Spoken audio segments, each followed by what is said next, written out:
యెరూషలేమా యెరూషలేమా యెరూషలేమా యెరూషలేమా యెహోవా సుందరపురమా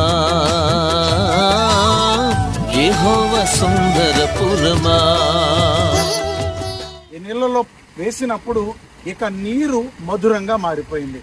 ఇక అందులో ఉన్న చేదు పోయింది, అందులో ఉన్న జబ్బు పోయింది, అందులో ఉన్న మరణం పోయింది.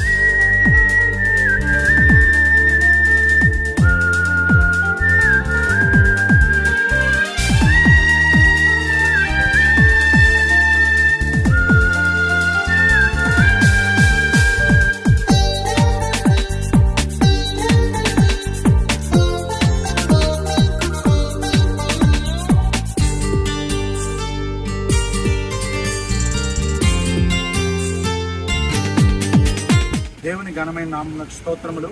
ప్రభువైన యేసుక్రీస్తు నామం పేరట ఈ వీడియోను వీక్షిస్తున్న ప్రియ వీక్షకులందరికీ మన ప్రభువును ప్రియ రక్షకుడైన యేసుక్రీస్తు నామం పేరట మా హోలీ ప్రేయర్ మినిస్ట్రీస్ తరపున అందరికీ మా హృదయపూర్వక వందనాలు తెలియజేస్తున్నాం. ప్రస్తుతానికి మేము ప్రపంచంలోకెల్లా అతి పురాతనమైనటువంటి పట్టణమైనటువంటి యెరికో పట్టణంలో ఉన్నాం. ఈ యెరికో పట్టణం సుమారు 10,000 సంవత్సరాల చరిత్ర కలిగిన పట్టణం. ఇదే ఇక్కడ మనం చూస్తున్నాం చూడండి, 10,000 సంవత్సరాల చరిత్ర కలిగిన పట్టణం. అంత మాత్రమే కాదు కానీ ఇది ప్రపంచంలోకెల్లా అతి దిగువ భాగాన lowest place on the earth, అంటే ప్రపంచంలోకెల్లా అతి దిగువ భాగాన ఉంటుంది ఈ పట్టణం. సముద్ర మట్టానికి 1300 అడుగుల లోతులో ఉంటుంది ఈ పట్టణం. సో ఈ పట్టణంలో జరిగింది ఏంటి అంటే, ఎలీషా యోర్దాను నది దాటి యువతల ఒడ్డుకు వచ్చిన తర్వాత ఎలీయాలు మాట్లాడుతూ ఉండగా ఏలియా అగ్ని రథాల మీద, అగ్ని గుర్రాల మీద పరలోకానికి ఆరోహణమైపోతారు. ఆ తదుపరి ఏలియా యొక్క కంబలి క్రింద పడి ఉండగా ఎలీషా ఆ కంబలి తీసుకుని తన భుజముల మీద వేసుకుని యోర్దానును కొట్టగా యోర్దాను 2 పాయలుగా చీరుతుంది. ఆ యోర్దానును దాటి అతడు యెరికోలోనికి వచ్చి తన శిష్యులను తీసుకుని వచ్చినప్పుడు తన శిష్యులు ఈ యెరికో ప్రాంతం అంతటినీ చూపిస్తారు. యెరికో ప్రాంతంలో ఉన్న సమస్తాన్ని వారికి చూపించి, ఏలినవాడా, దైవజనుడా, పట్టణం రమ్యంగా ఉంది కానీ నీరు నిస్సారమైపోయింది, ఇది త్రాగిన వారు జబ్బున పడుతున్నారు, చనిపోతున్నారు అని వారు ఎలీషా గారికి వారి రిక్వెస్ట్ తెలియజేసినప్పుడు ఎలీషా వారితో ఒక మాట సెలవిస్తున్నాడు, మీరు పోయి ఒక క్రొత్త పాత్ర, అందులో ఉప్పు నా దగ్గరికి దండి అన్నాడు. వారు అలాగున తీసుకొచ్చిన తర్వాత ఆ కొత్త పాత్రలో ఉప్పు వేసి ఇదిగో ఈ నీళ్ళల్లో ముంచాడు. ఈ నీళ్ళలో వేసినప్పుడు ఇక నీరు మధురంగా మారిపోయింది. ఇక అందులో ఉన్న చేదు పోయింది, అందులో ఉన్న జబ్బు పోయింది, అందులో ఉన్న మరణం పోయింది.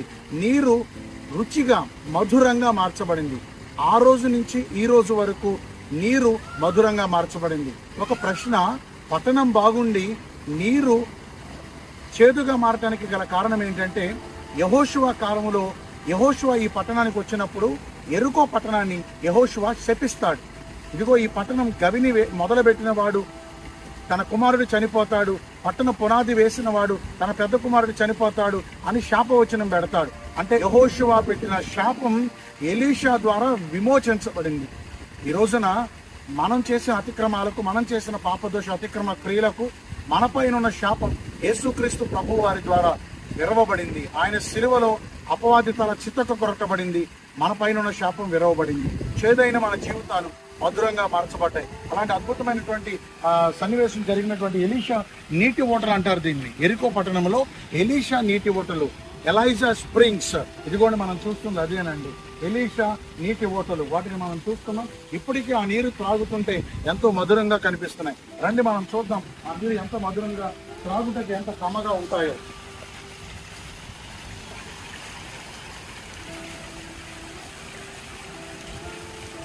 కొన్ని వేల సంవత్సరాల నుండి అనుకోని అందులో ధార బయటకు వస్తూనే ఉంది. ఎక్కడి నుండి వస్తుందో తెలియదు.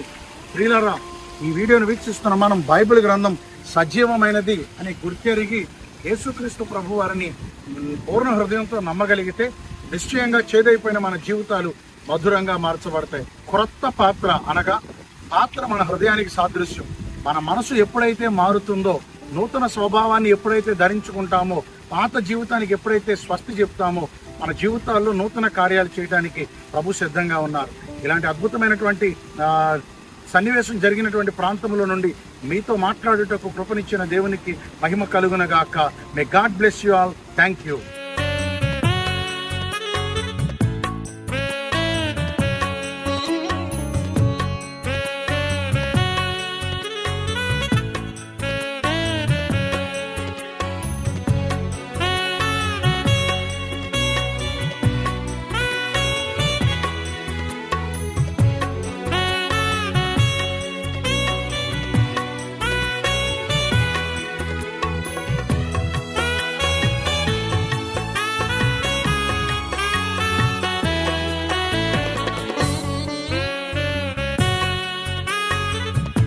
వీడియో గనక మీకు నచ్చినట్లయితే దయచేసి లైక్ చేసి అనేకులకు షేర్ చేయండి.